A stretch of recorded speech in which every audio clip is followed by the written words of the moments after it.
are back with Jennifer Lutz and David Leahey. Good morning. Good morning. You got a busy day today. It is, yes, the kickoff concert of the Carolina Chamber Music Festival. Big event, and we were just talking during the commercial break that you're so cool, calm, and collected. You're the director, you play, and you're just so not frantic like I would be.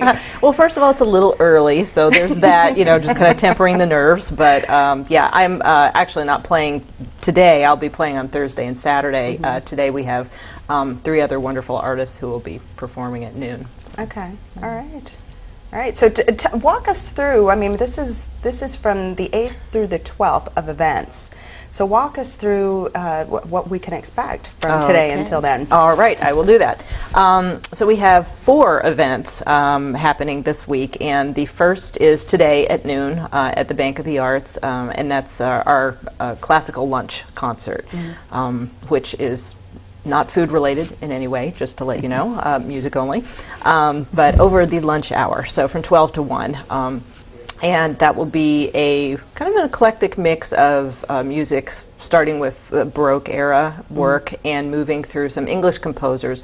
I can talk more in a minute about kind of the musical content of the week in terms of the countries that we're focusing on. But so we'll be having some English composers kind of in the middle of the concert, and then we'll transition to American composers at the end of the concert today.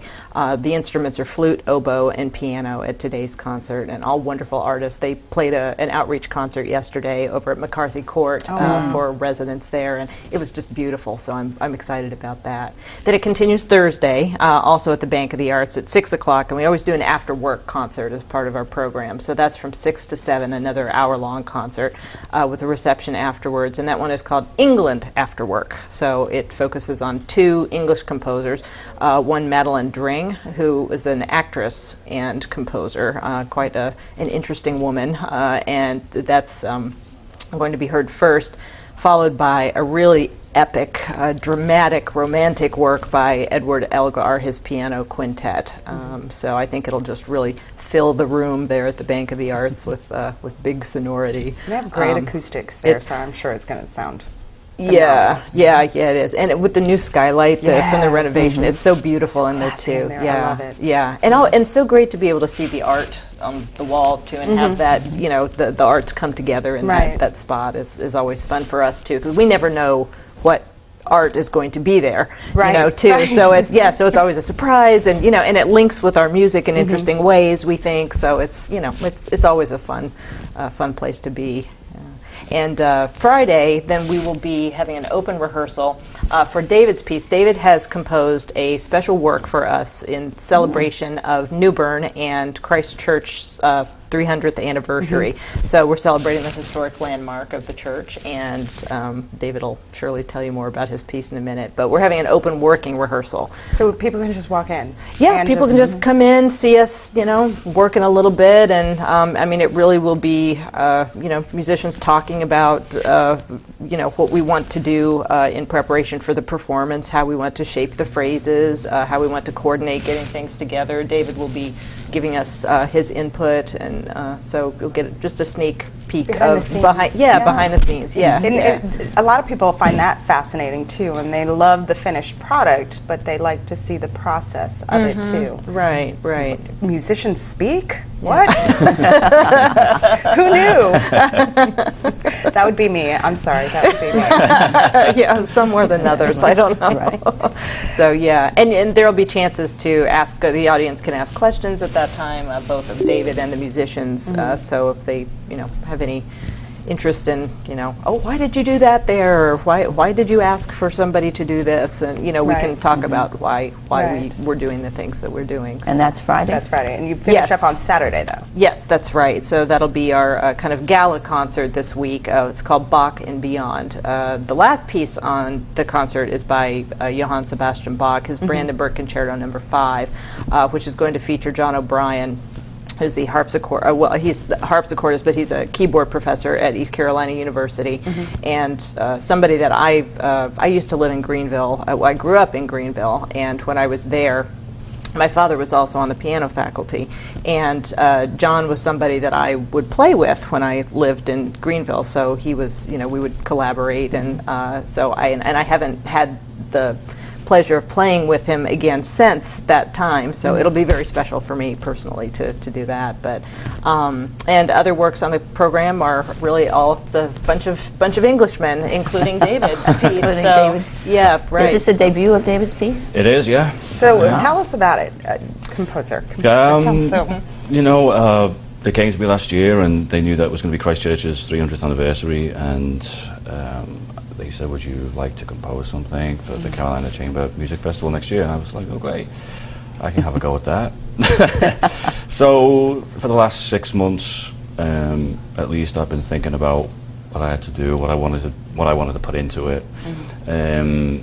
There's no real structure to the way I compose. If I had my phone, I would hum something into it now and again, just record it on driving or wherever I am, and just pick it up and just put all these bits and pieces together, and then eventually sit down and play it and try and put everything, into a chord structure.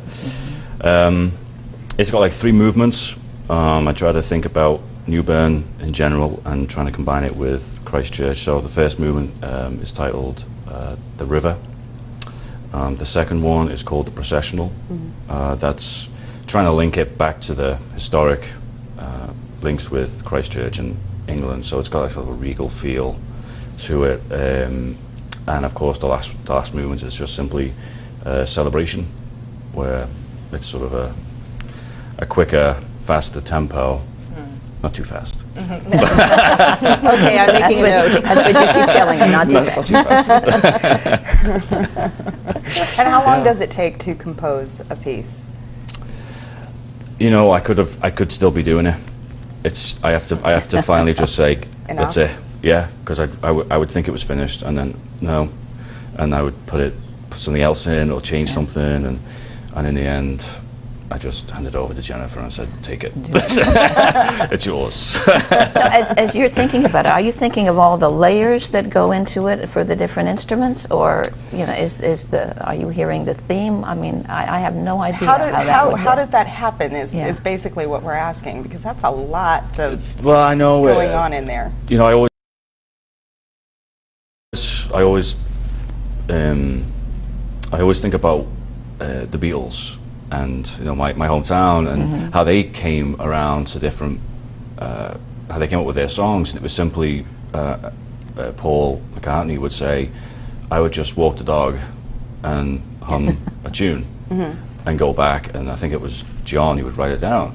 And it's just something as simple as that. It doesn't need to be totally complex, and that's exactly what I would do. I mean, people put chords first or melody first or whatever it is.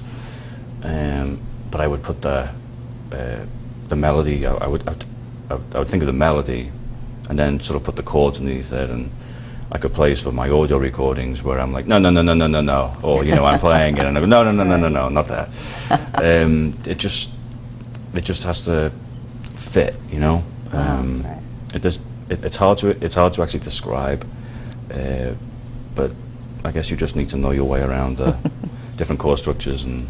You have to be musical, in other words. Yeah. Well, this is exciting. That may be our problem. A world premiere is happening here. I know, that is exciting. Yeah, What nobody in the inspires whole you, though? world has heard this. That's right. What was your inspiration, though? I mean, obviously Newbern, but I mean, you weren't walking the dog, I'm assuming. No, I mean, the church approached me about, would you do something special for us? And I said, sure. And you're just I'm just blank. Yeah. I think that's the hardest part, is starting. Once you're trying to start something, when I'm just, like I said, when I'm just driving or I'm just sitting there, or I would just something like this, it would just happen, and I know if I didn't record it, I would forget about it and think, what was that? Right. Which I it was did. Great. It was brilliant. It was great. There you go. That would have been millions right there, but I forgot it. Giving Bach a run for his money. There you are. Almost had it. Now you don't compose, but you play. I do. Yes, I play cello. Right. And what happens when you play? What happens when I play? Well, many things happen. It's, it really is, I think, when you're an instrumentalist or any kind of artist, that's such a core part of who you are. And you wrestle with, the balance of just the technical execution of things, what you're wanting to convey musically, how those things fit together, and then your kind of performance aspects of things, how you want to communicate with the audience, and still not have that be kind of showmanship, but have that be very genuine to yourself. So anytime you sit down to play kind of in the privacy of your own room, you're always kind of thinking about those things and balancing those things, which I think is very interesting, to just keep thinking about the relationships between the different aspects of what you're doing artistically. But I like to work on new pieces like David's, and I think it's a wonderful thing to be for the festival to be able to support the creation of new works that will hopefully continue to be out there in the public, and especially continue to be part of the Newbern community in this case. So that's fun. But I love playing cello. It really is great, and I love playing with the people who come here. There are many of the same people come from time to time, and then we infuse with new people, and we also have been using local people, wonderful local musicians as well, like David. Rachel Harmatuk-Pino is another violinist who is performing with us this week, and John O'Brien from Greenville. So it's really wonderful to have the exchange from people from other areas and the Newbern northeastern North Carolina community, and we all really enjoy getting to meet and work together and take wonderful things away from that experience. So you've got 4 events coming this week. How do folks, are they ticketed events? How do folks do that? Yeah, the majority of them are. So Tuesday, Thursday, and Saturday, which are the concert events, are ticketed, and the Friday open rehearsal is just come on in. That's a free admission. And you can find out about the details. You could call me personally at our phone number, which is 252-626-5419. Tickets are available on the website at www.carolinachambermusic.org. The Bank of the Arts is selling tickets for us as well, okay, good. And they're available at the door. So get there early is my recommendation, because they're going fast. So Because you've got a lunchtime, an after dinner, a drop-in rehearsal, and a big performance. Yeah, that's right. That's right. Of a world premiere piece. Yes. You nervous? I'm actually not performing. I'm just going to sit there. It's great. I got the option. Sit there and I let got the everyone option. I else. was like, you can do it. I did my work. Get on with it, right? That's awesome. I know, right? That's the best way to do it, too. Well done. All right, well, thank you so much for coming on, and best of luck for this event. Thank you Thank very you. much.